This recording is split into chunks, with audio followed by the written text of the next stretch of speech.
Right, let's go. You know, it's very obvious that the current constitutional amendments would attract the who is who in the political circle in the country. There are about 68 proposed amendment subjects organized by the Joint Senate and House of Reps Committee on the Review of the 1999 Constitution. Both state police and restructuring are not included in the 68 proposals. This technically means a snubbing of the 17 southern governors. Elsewhere, we report that terrorists have abducted a pastor and 7 others during a church service at the Salama Baptist Church at Gidigori, I hope I got that right, in the Rafi local government area of Niger State. These are indeed times that try men's souls. Gani, they continue to try our souls. Well, we've been down this path before. It's not really new. And I will only believe in the constitutional reform when all the state assemblies, they require 24 state assemblies, pass the laws as well. Then one can really discuss where we are right now. But don't forget that the last assembly, they got to this point and nothing actually happened at the end of the day. Just like they got to this point during the war previous to that. We are used to assemblies bringing us whirlwind of reforms. You think this is a charade or something? I will not go that far. I will just say that fool me once, shame on me.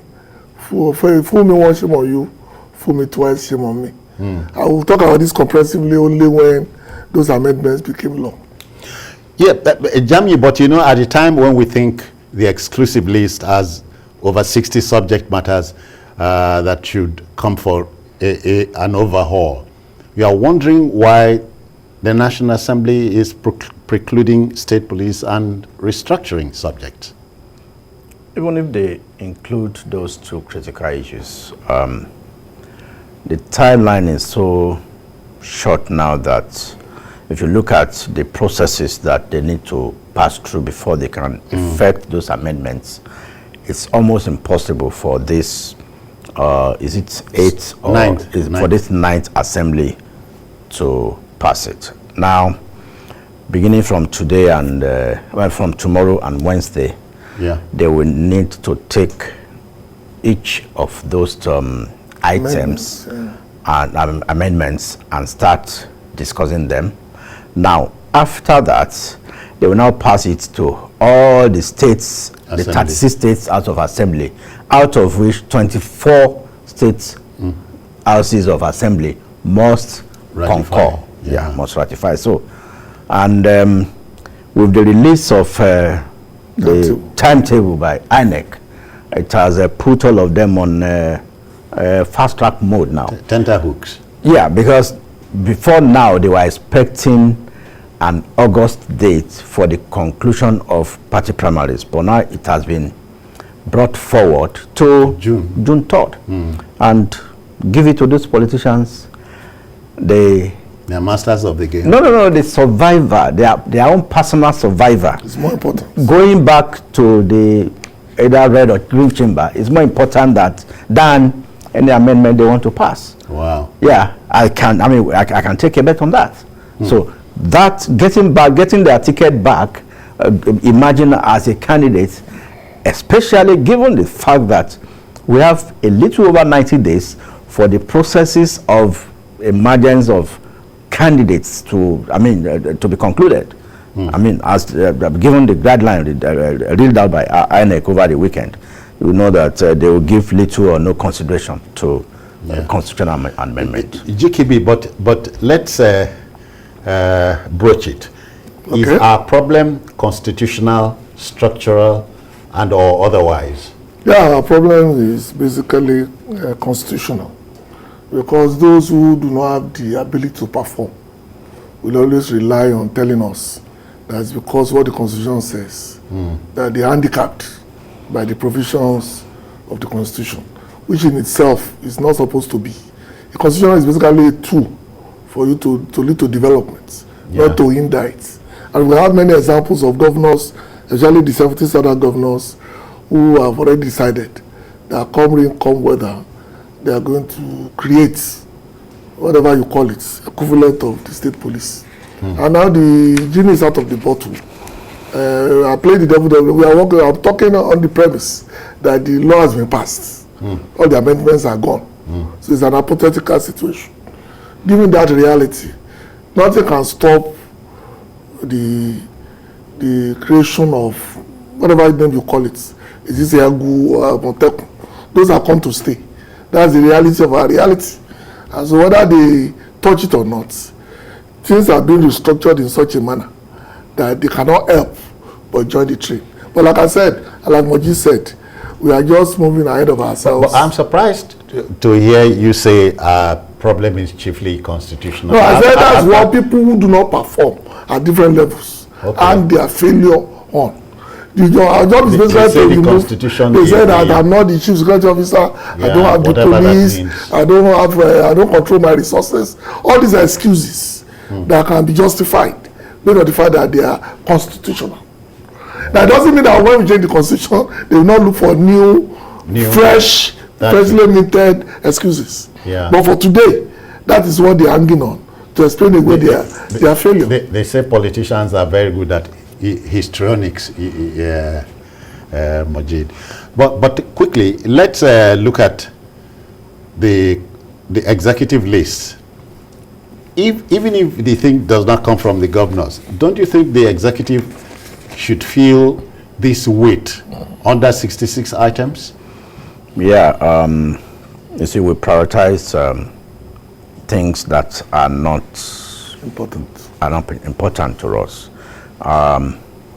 Those two key items, I mean, especially the issue of state police and also autonomy for the third tier of government and the judiciary, as well as the legislative arm, are things that should have been given some consideration. And especially when you look at the issue of state police, for example, I mean, which is very, very critical. And like but it's said, debatable. Yeah, see. Is it debatable?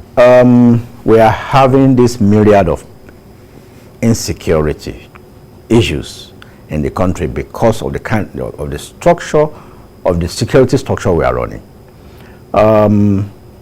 Why is it that? Don't you think you have heard that excuse too many times? Yeah, yes. See, we keep citing examples here. For example, University of Lagos should have its own police security system.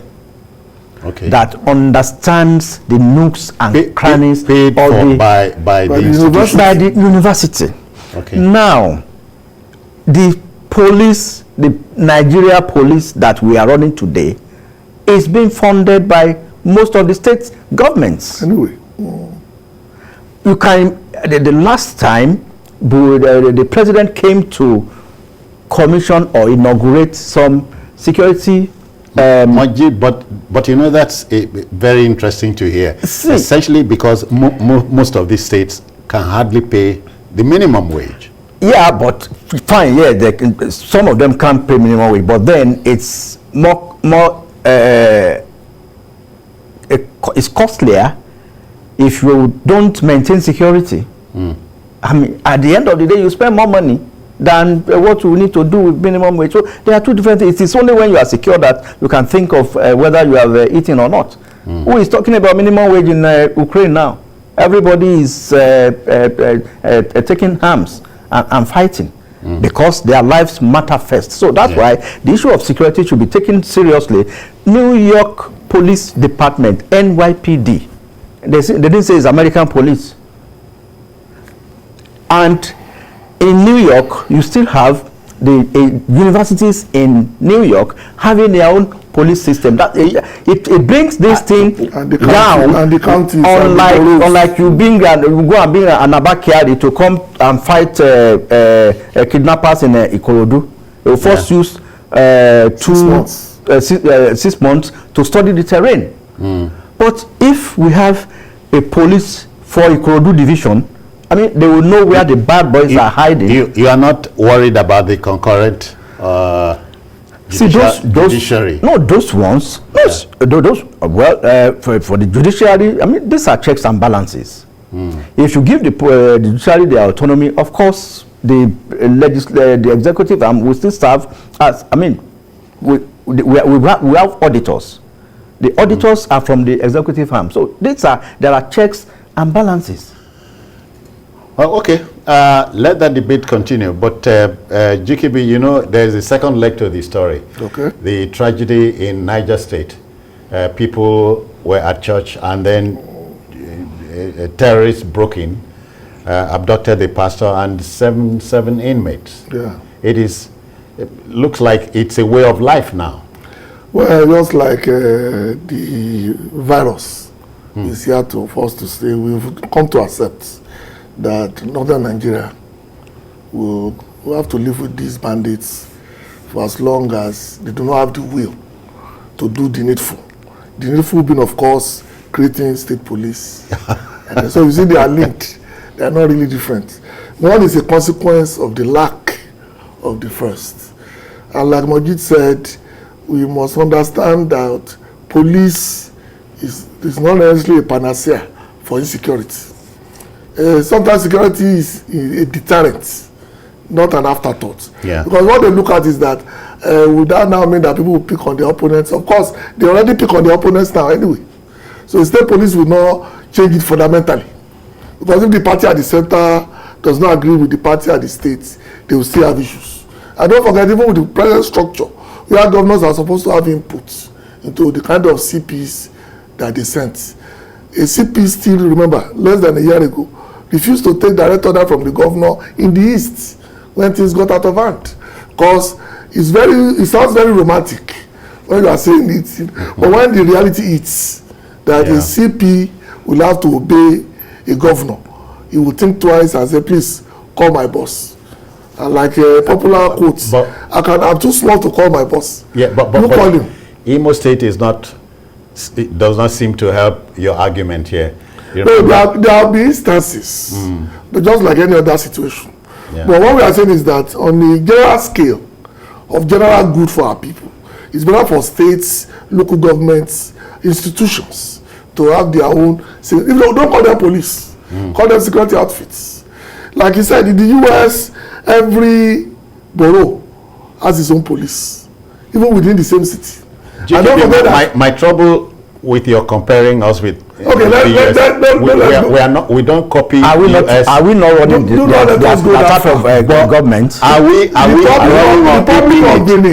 we running a US type democracy? Yeah, that's what we are told. That's what we are told.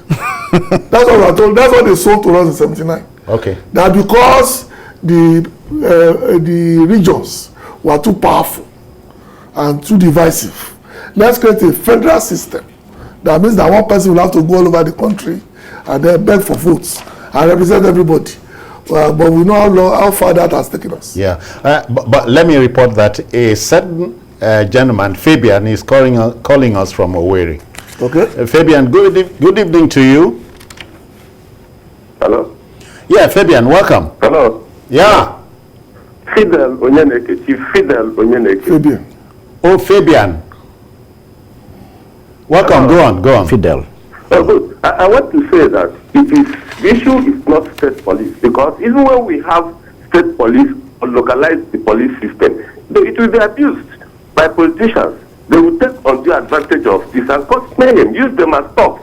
So that one is ruled out. But I'm worried about the situation where the National Assembly is leaving the mainstream now, and they are now thinking of primaries. What will it take them to handle this issue of judicial autonomy for local governments and judiciary? There's a thing that could be done under 2-3 weeks. Yeah. And I mean that if they are sincere serious, they can do it immediately for the benefit of the local government system and the judiciary. Because anything short of this will cause more problems to this country. Thank you and God bless you. Many thanks. So we are going back and forth, you know. Yeah. No, we are going the same direction. Because sooner or later we'll run into a lot of problems that we don't even need to discuss whether we get state police or not. It will come naturally. Some people just take up the job. They already remember civilian JTF now. Even in Borno, you remember vigilantes. Remember even states have what they call the vigilante group of Nigeria. The Amotekun started like that from small beginnings. Nature does not like vacuums. It will feel it. So whether we argue about it or not, whether we think it's bad for us or not, sooner or later, if nothing is done about the direction that we are going, it will feel itself. Jamiu, we can't stop talking about Niger State and the terrorist attack. It's quite unfortunate, and that's why we are saying that it's like... this is the Amotekun. Yeah, that's Amotekun in Ondo State during the launch by Arakuni, Rotimi, Akeredolu. So in Niger, the case is really bad. Now they are going into churches to abduct the worshippers and even the pastor. And it's quite worrisome. And when these things go unabated, and this is the kind of situation you see. I mean, now they throw all caution to the winds, and if I to get to a point that they will be going into homes to pick people, and you know, the ridiculous things they do these days, they will start from 20 million. At the end of the day, they collect as little as 500,000 naira. I mean, and you discover that it is this kidnapping and banditry is now localized. I mean, there are people when they are arrested, you will see that they are actually people from the same locality, but because they know that there has been no deterrent, nobody is being punished seriously for banditry and kidnapping, because we are treating it with a kid gloves. Majid, we can rub in the conviction of Evans, you know, after a 4-year battle. 4 years after 4 years. Well, I think I'll give kudos to the judiciary for that. I mean, he got life. He got a life sentence along with 2 others. Well, along with 2 others, but I think 4 years is rather too long. I mean, the guy made confidential statements, but at a point he was trying to change the game when he started hearing things about Abakari too. So he wanted to also play some game that he's also a victim. But I think kudos to the judiciary, although it could have come, judgments like this should come rather faster. 4 years, but better late than never. It's a good one. And so it's in sync with this talk about freedom of autonomy for the judiciary, JKB. Yeah. The judiciary has been autonomous, if you ask me. From the day of our independence. Yes. Yeah, they've always been here. But what we are saying is the fact that let them control their own finances. That is it. Financial autonomy. Let them be in charge of whatever they spend. So what difference would that make to the scenario? Yes. That means the man in charge of judiciary can now deliver judgment without fear or favor. Okay. Basically, it means that they are independent of the executive in such a manner that they cannot be influenced directly. They are indirect influence. Nobody can remove that. But you cannot stop their salary or stop their preparation. Simply because, and all that. Simply because you don't agree with their direction. This insecurity thing, you know, it's becoming a way of life. And so you are asking, Shena, like this we go the day? No, you keep telling people that sooner or later something will have to give. As you say in Yoruba, something must happen to stem this tide, because we cannot keep on like this. People will still assume that, well, people pay and they move on with their lives, but they are creating a parallel government. And I keep telling people, the number one responsibility of government is security. That's the only job you have. It's the number one. Because people are not secure, they cannot pay taxes, they cannot pay housing, you cannot enjoy anything you provide. All right, we're joined by Rotimi here in Lagos. Rotimi, good evening to you.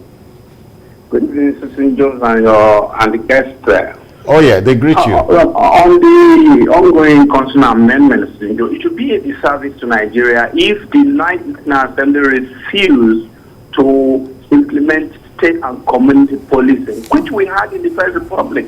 Today, the Nigerian police has less than 400,000 men and officers, and we expect 400,000 people to police a Nigerian state of over 250 million, where it 200 will million. be joking. The Ninth National Assembly will be doing Nigeria a great disservice, because today most of the strengths are on police. That's why I look at the marvelous job that Amatekun is doing in Ondo, Osun, and Ogun State. We must have state police. Again, lastly on the clamour for local government autonomy, it is a fraud that was perpetrated in 1976 by Obasanjo. There's nothing like state local government autonomy. Look, Lagos State is the most populated, and they kill Lagos at 20 local government. Kano has 44 local governments. Igawa used to be part of Lagos. Today they split them into two. Igawa has about 30 local government, and Lagos has just 20. Kano has 44. What kind of nation are we running? Those politics. The local government must return to the state. Thank you, Rotimi. Yes. So we still will be crying. They say that there's no need to cry after the head is off. Mr. President had put paid to this topic of state police. If you remember. I think Rotimi is trying to mix local government autonomy with local government creation. I think there's a semblance of autonomy for local governments in Lagos in terms of administration, finances, and what have you. Lagos is running a probably semi or almost an autonomous local government system, where you see a local government in Lagos, I mean, executing projects worth 5-10 billion in Lagos. I mean, without recourse to the center. To the center, yes. I mean, I think other states should come and learn how Lagos is doing that. I mean, that is happening in Lagos.